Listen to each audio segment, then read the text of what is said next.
From Hamilton Place Strategies in Washington, D.C., this is the HPS Insights Podcast. Welcome to HPS Insights, a podcast from Hamilton Place Strategies, analyzing the current events impacting the business and political communities. I'm your host, Brian DeAngelis, a partner here at HPS. And today I'm talking to a couple of my colleagues, Oliver Edelmann, who's a director here at the firm, and one of our great associates, Kushal Modi. And we're going to be talking a little bit about the semiconductor shortage and the implications on both the U.S. supply chain and technology. We'll probably get a little bit into the politics of what's going on with the U.S. ICA bill up on Capitol Hill. But first, this is the podcast debut for both Oliver and Kushal.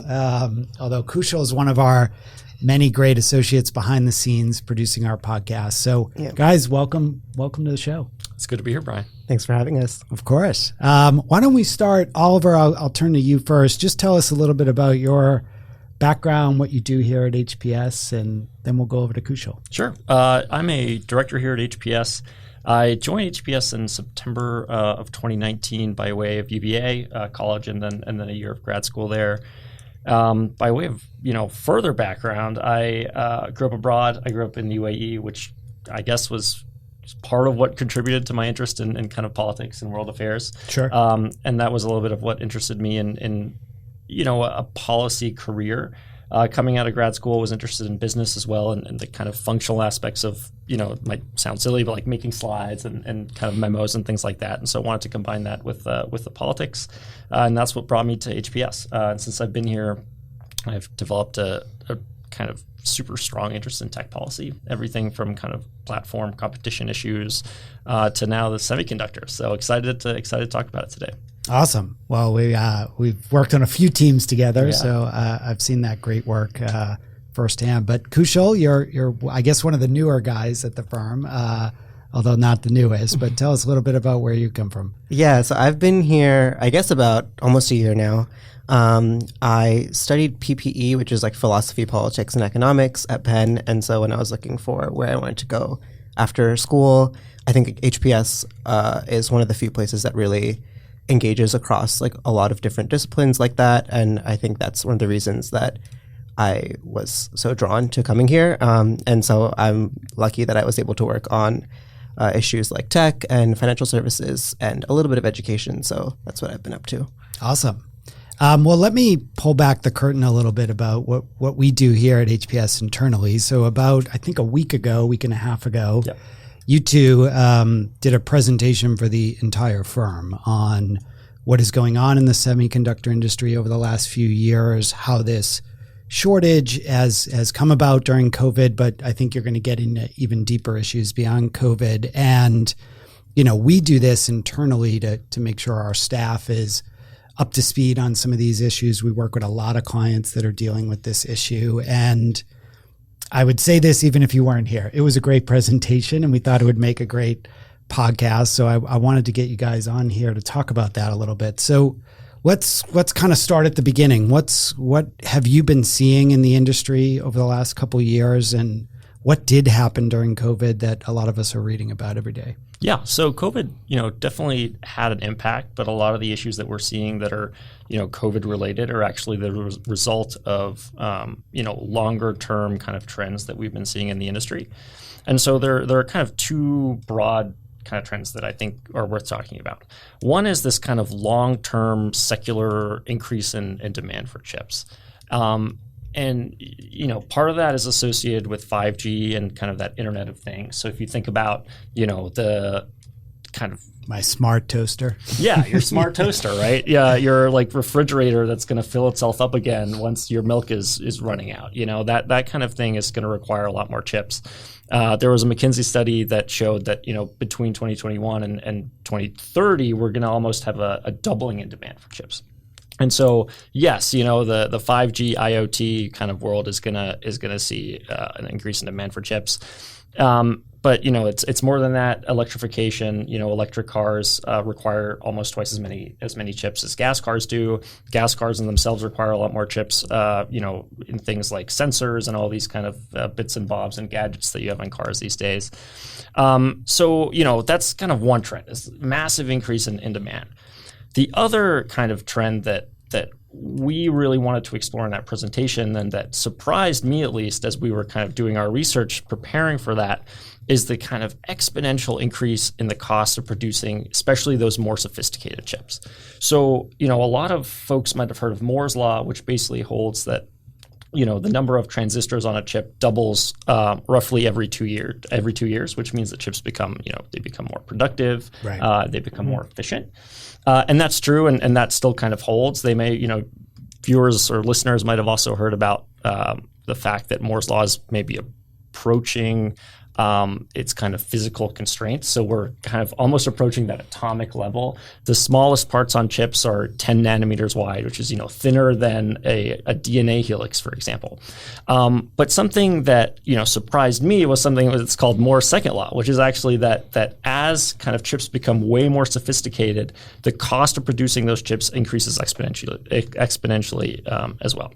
And so what that looks like in practice is effectively that the factories that produce these semiconductors are roughly doubling in cost every 2 years as well. So we're getting more sophisticated, and they're also getting a lot more expensive. So let's dig into that a little bit more. You talked about the implications of this exponentially increasing cost. We've heard things in the debate about the Intel factory in Ohio, and how expensive that's going to be. In the second half of the show, I think we'll get into a little bit on the investments the government can make. But talk a little bit more about that cost. What does that mean for companies and the U.S. economy? For sure. So the Intel factory is a great example. And, we are going to talk about USICA a little bit because Intel's CEO had some comments recently about the importance of USICA and getting that done. But to give a little bit of reference around that cost. So the Intel factory in Ohio is going to cost around $20 billion, which, a lot of billions get thrown around in DC, and you kind of know all about that, Brian. But to put that into perspective, that $20 billion is about 2 Tesla Austin gigafactories. It's about, 1 3/4 aircraft carriers. So these are enormous kind of costs that we're talking about. Major investments. Major investments, right. And there are kind of 2 implications that are worth drawing out from that exponential increase in cost.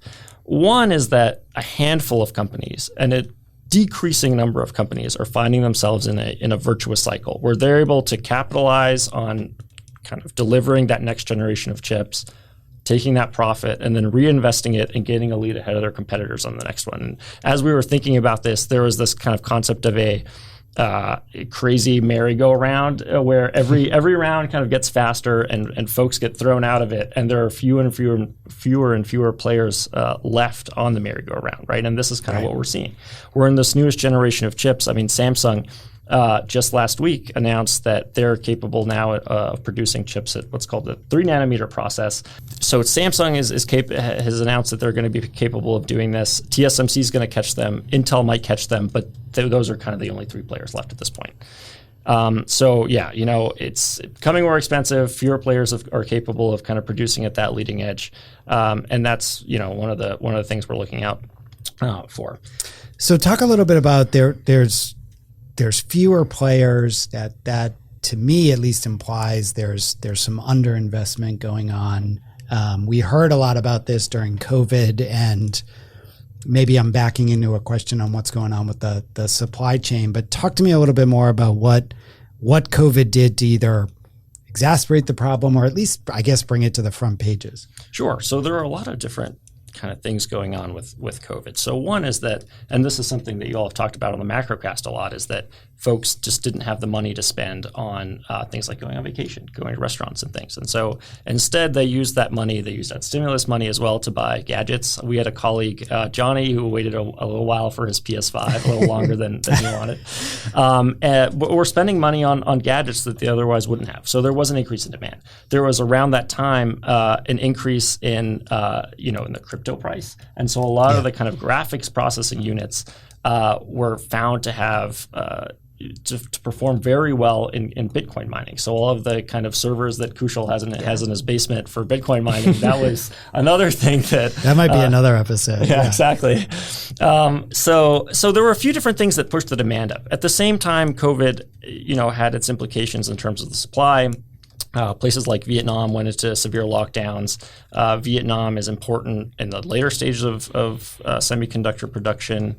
And there was a kind of a confluence of factors that meant that basically demand, especially for some older generation chips, was extremely high, and the supply was lacking. And that's a good point there. There's the demand for the older generation chips doesn't necessarily go away with innovation, as a lot of products still run on some of that stuff. Am I right? That's true. So at the leading edge, that's where a lot of the profit is found. Yeah. And so, again, those few companies that are able to keep reinvesting, they can capture more of that profit. But the incentive to kind of build out production at those we could say legacy tiers of semiconductors is not really there. And that's another problem that we're facing. Just because we're pushing the edge further doesn't mean that those older nodes are no longer useful. Right. Things, especially things that you'll see in cars, so the sensors that we talked about in cars, those rely on some older process technologies. And when the White House and the Commerce Department, they surveyed in 2021, they surveyed a few different industries about the way that the semiconductor shortage is affecting them. And in fact, they found that car companies and these other kind of folks that they asked, they actually found that the shortages were most pronounced in those older generation nodes. And so, it's a little bit of a question of, if the profit incentive isn't there, especially for these commoditized older kind of process nodes, how do we build out production? Kushal, let me bring you in here a little bit. We talked before the show, and you talked in your presentation to the staff more about what is going on with the global supply chain. So we hear a lot about Taiwan and South Korea, but at the same time, we've talked a lot about Intel. We're hearing about American companies, Qualcomm, AMD, Apple, Amazon, making their own chips. How does this all kind of square together? Yeah, so it's a little confusing, but I don't think it's an oversimplification to talk about this kind of as a basic Econ 101 supply chain. So, in other words, I know there are a lot of buzzwords, reshoring, resilience, whatever. Right. I think this kind of boils down to like an Adam Smith textbook market situation, where we have different regions that are kind of focusing on their respective comparative advantage. And, that leads to these incredibly sophisticated end products. And so to kind of break this down, the process for producing chips has a few central components. The beginning is design, and then there's fabrication, and then you end with packaging and testing. So the US actually leads on the highest value add part, which is design. And so, that's where you hear about firms like Qualcomm and NVIDIA and Apple, these American firms that are leading in design. But, the other part that makes the news is these other regions that lead in fabrication. So the actual manufacturing of the chips is happening in areas like Taiwan and South Korea. And, there's an obvious kind of geopolitical risk in a lot of these areas. There's also risks like these regions are on like a tectonic fault line. So there's a lot of different things that can go wrong. And when you have all of the world's kind of major fabrication operations going on in just a few countries, that kind of leads to a pretty high level of risk. Right. Which is what we saw in COVID, as Oliver was saying, with some of the shutdowns and other stuff. Just to clarify, when you talk about design, you're talking about the research and development, the innovation on this, and then exactly the U.S. is still sort of leading the way on Absolutely, that. Yeah. We're going to talk. You guys know me. I'm a congressional guy, so I really want to get into what's happening up on the Hill around those investments and making sure our companies can continue to do this R&D. Let's take a little break here, and we'll come back and we'll dive into more of the politics of this debate. You're listening to HPS Insights. We'll be right back with Oliver and Kushal. Hamilton Place Strategies, HPS, is an analytical public affairs consulting firm with offices in Washington, D.C., New York, and California. HPS uses substantive analysis to understand complex topics and create public affairs tools to explain issues to target audiences and reach critical stakeholders. We achieve our clients' goals by enhancing understanding of issues, products, and companies, and ultimately improving outcomes. Learn more at hamiltonplacestrategies.com or follow us on Twitter at HPS Insight. Welcome back to HPS Insights. This is Brian DeAngelis, your host this week, and I'm here with Oliver Edelmann and Kushal Modi talking about semiconductors and the supply chain issues we've all been focusing on over the last year or so. So we talked a lot about what's going on with the supply chain, what's been happening in the semiconductor industry. Let's talk a little bit about potential fixes to this shortage and what the U.S. can do to remain competitive. A lot of industries were impacted. I'd love to hear some examples of kind of what has happened to them, and then maybe we'll get into what Congress can do and the federal government can do to help out the industry. I think in terms of industries that are impacted, I think everyone has seen the kind of impact that chip shortages has had. Just talking to people in the office, kind of like Oliver had mentioned, there are stories of cars that had less features than models of years before. Things like, we already mentioned like smart toasters and smart fridges, just like not getting rolled out because we don't have the chips for them. So it's, you see across different types of technologies, and now it seems like every sector is implementing new technology. Either, they're not selling a product they were otherwise going to sell, or they're actually kind of have to roll back how advanced those projects are going to be. So definitely top of mind for Congress, obviously, and a whole host of industries. Yeah. I mean, you see these, like the kind of example that gets tossed around again and again is that like $40,000 SUV that's held back because of a $1 chip that hasn't arrived from Taiwan. So yeah, it's been an interesting time, I think, for a lot of businesses out there. So this has become a big issue for Congress. A lot of news in the last couple of weeks, which I do want to dive into, and I don't mean to keep teasing the audience, but why don't you guys back us up a little bit in terms of what Congress has been doing, because there's been several pieces of legislation, some that are moving forward, some aren't. So walk us through what Congress has been doing in the last, I guess, year or so here. Yeah, so when you think about semiconductors and legislation, there's kind of two, I guess, flagship kind of pieces that people are focused on. One is the FABS Act, which offers tax credits for semiconductor manufacturing and design. So originally, the FABS Act was going to be rolled into BBB. We know that BBB has had its fair share of difficulties, so it has since been kind of removed from that. And while it's been introduced in the House and Senate, it's kind of just stuck there right now. Just languishing in the House and Senate world. Yeah. We'll keep on watching. We'll see if the FABS Act gets anywhere, but as of now, it's kind of stuck. The CHIPS Act, which offers like a grant program for manufacturing, is the one that has gained a little more traction. And so it offers $52 billion in grants, and then a whole kind of research program outlined that's kind of directed and subsidized by the government. And that's the one is now kind of rolled into USICA as a pretty central piece of that legislation that people are watching now. Yeah, and I think, the chip companies are watching this very closely. I think we mentioned earlier how Intel CEO Pat Gelsinger had mentioned that, if this doesn't pass, this whole Ohio $20 billion factory with all those jobs, that might just not happen. So the companies are watching it closely. They're making investment decisions based on this happening. And so it's just a question of kind of what goes along here. And Brian, I think we'd be interested in your thoughts as our kind of resident master of the Senate at HPS to see, what master what of the Senate is a term I cannot accept. But it's a good point, because, and I did want to get into this. This is that classic and extremely frustrating example of USICA's got strong bipartisan support. And for folks at home, most of it know this, but USICA is the bill that's been pushed by Schumer and others to keep us competitive with China on the R&D front. The CHIPS Act, as Kushal said, is a big part of that. It's passed the House about a year ago. It passed the Senate about 6 months ago. I've been through these situations where you bring the conference committee together on Dodd-Frank and others, and those are big, heavy lifts, but this one seems to be just a ginormous headache where a lot of members are involved.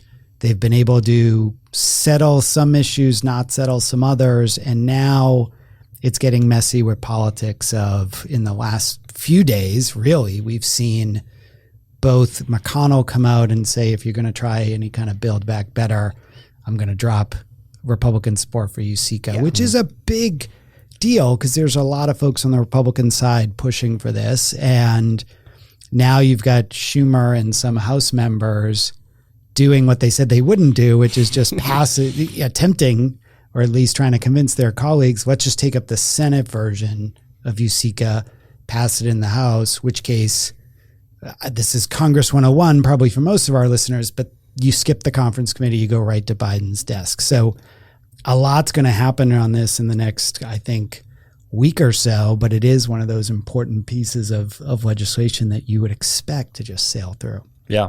I mean, taking a little bit of a step back, I am impressed with the fact that, for all the conversations around reshoring and, what the future of globalization looks like, Congress is pretty keenly aware of the problem that we're facing and is kind of understanding the fact that, industrial policy is a large part of the reason why some of these East Asian countries have been so successful in terms of, expanding their semiconductor manufacturing capacity. And that, they've taken the stance that, hey, maybe the U.S. needs a little bit less of that pure free market and a little bit more of that industrial policy. And that's a stance that they're taking. So, obviously the CHIPS Act hasn't passed, but it seems like it has a pretty good shot. And it's interesting that that's bipartisan consensus that we're going to have some government help there. Yeah, and I think you've got a lot of business behind it, as you've kind of hinted to there, Oliver. Chips can be pulled out of USICA and just pass. So there's still plenty of opportunities. I'm way more skeptical about this zombie Build Back Better that keeps coming back. No pun intended. But I'm a lot more optimistic something happens, if not on USICA, definitely on chips. Let's talk a little bit about what might happen if this doesn't happen. I mean, we've seen China continue to do more. I wanted to get a little bit in the U.S. sanctions on China and what that means for the semiconductor market. What do you guys see on kind of the global stage there? I mean, it seems like, so sanctions, I guess, on semiconductors isn't really a new thing. The U.S. has been imposing pretty robust semiconductor sanctions against Chinese companies like Huawei, SMIC, since 2020, and they've been pretty effective. So Huawei's revenue last year was down 38% annually in the middle of last year.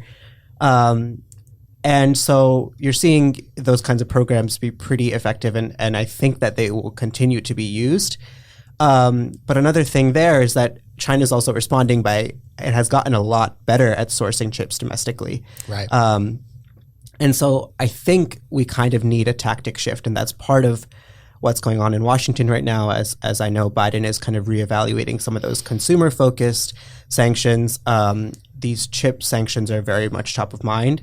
Right now it's kind of transitioned to a bit more of a licensing program. But one of the things that came out actually in the last couple days is that the U.S. asked the Dutch government to block Chinese companies from accessing what is called ultraviolet lithography machines, which, not to get too technical, but there's one Dutch company called ASML that makes these machines, and you need these machines to make the most advanced semiconductor chips. Right, and so, obviously we need a little more buy-in from allies around the world and a little bit to build out a kind of more coordinated sanctions program. But there are, I think, definitely a bunch of levers to pull if this ends up taking a little more time than we want it to. Yeah, for sure. I mean, China does have capacity, increasing capacity. It's kind of a priority for them to build out their semiconductor industry. But as much as we kind of are worried about the U.S. falling behind and Intel being a generation behind some of these East Asian manufacturers, which, by the way, do have facilities in the U.S. as well, China is even further behind. So SMIC is like 2 or 3 generations, I believe, behind the leading edge. And they're not going to get there with sanctions on ASML. ASML, by the way, is a Dutch company, and yet the U.S. is still preventing them from selling anything to China. So you can see just kind of how important this has been to the U.S. On a bipartisan basis. The Trump administration started a lot of these sanctions. The Biden administration is just expanding them into even older kind of versions of these ASML machines.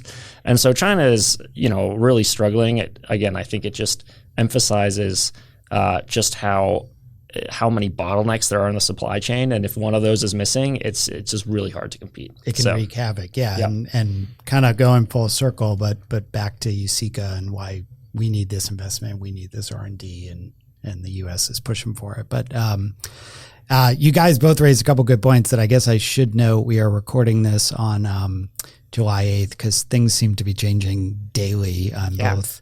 Biden huddled with a lot of his advisors this week on China sanctions. We're waking up each morning to more news from McConnell and Schumer on USICA. So by the time we actually publish this, a lot could change. But this has been incredibly helpful, guys. It's a great conversation. I want to thank both of you for coming on, and first-time podcast appearances, hopefully not last-time appearance. But really appreciate the time today. Thanks, Brian. And for our listeners at home, thank you again for tuning in. You can find out more about Hamilton Place Strategies work and our podcasts on our website, hamiltonplacestrategies.com, or by following us on Twitter at HPS Insight. I'm your host, Brian DeAngelis, and we'll be back next Tuesday with another episode. Thanks for tuning in. Thank you for listening to the HPS Insights podcast, produced by Hamilton Place Strategies. For the latest updates, follow us on Twitter at HPS Insights and follow us on the web at hamiltonplacestrategies.com.